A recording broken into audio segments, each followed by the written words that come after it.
तो ये जो है ये मंदिर के बाहर का जो दृश्य है, और देख सकते हैं आप ये माता श्री विंध्यवासिनी धार्मिक क्षेत्र विकास समिति द्वारा स्थापित विंध्यवासिनी ज्येष्ठ नागरिक मिलन केंद्र, ये इसका मेन एंट्री पॉइंट है। और बाकी सारा जो व्यू है यहाँ के मंदिर का वो देख सकते हैं, कितना खूबसूरत नज़ारा है ये प्राकृतिक ने पूरे इस पूरे नेपाल का ही एक किसी विशेष जगह का, किसी विशेष स्थान का नहीं कर सकते, पूरे नेपाल की जो चीज़ें हैं सारी जो स्थानीय हैं, जगह हैं, वो एक से बढ़ के एक खूबसूरत नज़ारे हैं। यहाँ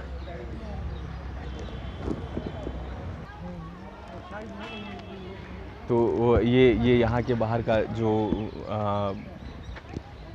शानदार नज़ारा है उसे आप देख सकते हैं। एक्चुअली ये बहुत सारी चीज़ें हैं जो है यहाँ। एक तो है कि ये बहुत स्ट्रगल ही होते हैं, नेपाल के लोग बहुत मेहनती होते हैं, और इनका जो है यहाँ आज शायद कोई शादी हो रही है शायद यहाँ, बट एक्चुअली क्या है, हम बिना किसी के परमिशन के हम किसी का वीडियो शूट नहीं कर सकते। ये एक पनिशेबल ऑफेंस है यहाँ कि हम विदाउट परमिशन हम किसी का वीडियो शूट नहीं कर सकते।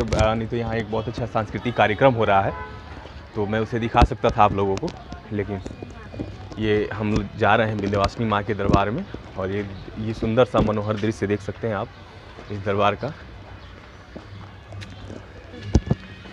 तो जैसा मैं पहले कह चुका हूँ कि सफाई के बारे में, तो आप देख सकते हैं अगर ये पूरा सीढ़ी, यहाँ कहीं आपको किसी भी प्रकार का कोई कचरा, कोई ट्रैश नहीं मिलेगा आपको। कि क्या है कि यहाँ के जो पीपल है, जो सिटीजन है, वो काफ़ी इस चीज़ में वो चाहे sorry actually I am breathing right now, क्योंकि तो ये माता विंध्यवासिनी का ये मुख्य द्वार है जहाँ से हम लोग मंदिर के अंदर प्रवेश करते हैं। और यहाँ से पहले मैं आपको चाहूँगा कि इस मंदिर के बाहर के चारों तरफ का दृश्य, मनोरम दृश्य आप देख सकें कि चारों तरफ पहाड़, और ये पहाड़ों के बीच में बसा हुआ ये नगर है पोखरा। तो आप यहाँ के व्यूज़ को देख सकते हैं कि कितना शानदार व्यूज़ है यहाँ का, और थोड़ी धीरे धीरे हवाएं चल रही हैं। और क्या है कि ज़िंदगी में कभी कभी ये अवसर हम जैसे मध्यम वर्गीय परिवार वालों को मिलता है, क्योंकि हमारी ऐसी सौभाग्य नहीं है कि हम हमेशा जो है ज़िंदगी के उलझनों से उबर कर घूमने आए। तो जो भी वक्त हमें मिलता है हम चाहते हैं कि उसको अपनी ज़िंदगी में इस तरह पिरोएं कि ताकि वो तमाम उम्र जो है हमारी यादों में बस जाए। तो मंदिर में प्रवेश करने से पहले सबसे पहले हमें अपने जूतों को यहाँ खोलना होगा। जूता चप्पल हमने खोलने के बाद यहाँ फिर दोबारा से मंदिर में प्रवेश करने के लिए जा रहे हैं। और ये जो है मंदिर के अंदर का दृश्य आप देख सकते हैं, मनोरम दृश्य। और यहाँ शायद यहाँ प्रतिदिन कुछ ना कुछ शादी विवाह या कोई ना कोई समारोह हमेशा आयोजित होता रहता है, और इसलिए आप देख सकते हैं भगवान बजरंगबली का ये मंदिर। उसके बाद अंदर चलते हैं, अंदर देखते हैं अंदर का दृश्य।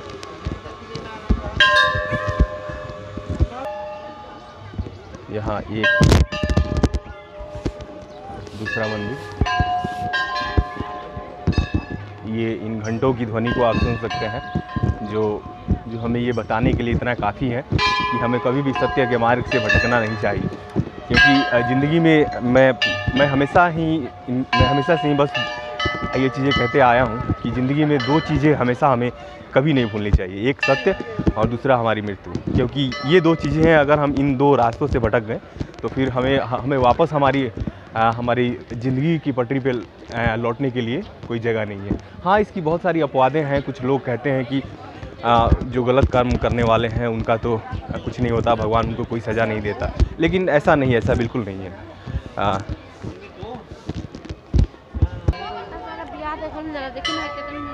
तो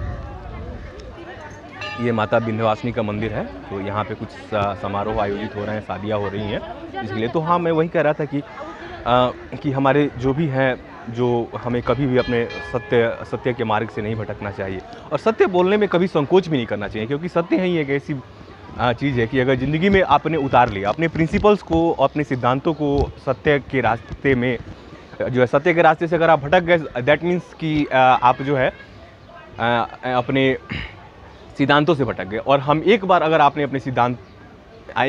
अपने सिद्धांतों के रास्ते से भटक गए, उसके बाद दोबारा आपको फिर वापस अपने सिद्धांत पे आना वो बहुत ही मुश्किल है और ये नामुमकिन है। तो जो भी आपके सिद्धांत है, अपने सिद्धांतों से कभी आपको पलटना नहीं है, सत्य के मार्ग पे हमेशा आपको चलते रहना है। और सुख और दुख ये तो ज़िंदगी के दो पहलू हैं, आते रहेंगे जाते रहेंगे। तो ऐसा कभी ना सोचे कि भगवान हमें दुख दे रहा है, तो दुख देने के पीछे भी कुछ ना कुछ रीज़न होता है, कि कोई ना कोई कारण होता है कि भगवान आपको दुख दे रहा होता है। आपको उन चीज़ों के बारे में समझना है कि मेरे दुख की घड़ी में कौन मेरे साथ है और कौन मेरे साथ नहीं। भगवान अगर आपको दुखी करता है, अगर आपके साथ दुख की घड़ी है, दुख का समय है, तो सिर्फ आपको समझना है यही है कि इस दुख की घड़ी में कौन मेरा अपना है और कौन मेरा पराया। क्योंकि दुख की घड़ी में ही हम जो है अपनों और परायों की परख कर सकते हैं, वरना सुख की घड़ी में तो सब ही अपने हैं, वो चाहे दुश्मन ही क्यों ना हो। तो इसी के साथ जो है चलते हैं। ये है लक्ष्मी नारायण मंदिर और श्री राधा कृष्ण मंदिर। और मतलब कि यहाँ एक चीज़ तो समझ में है कि जो है पर्यावरण की शुद्धता ही जो मानसिक शुद्धता का एक सूचक है। अगर हम ये कहें कि यहाँ की पर्यावरण की सुंदरता जो है एकदम से मानसिक रूप से इंसान को स्वच्छ कर सकती है।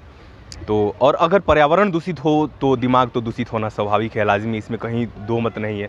शायद यही कारण है कि नेपाल का पर्यावरण इतना सुंदर है और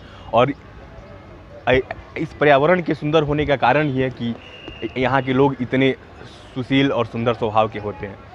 तो अब आगे फिर अगले वीडियोज़ में देखते हैं।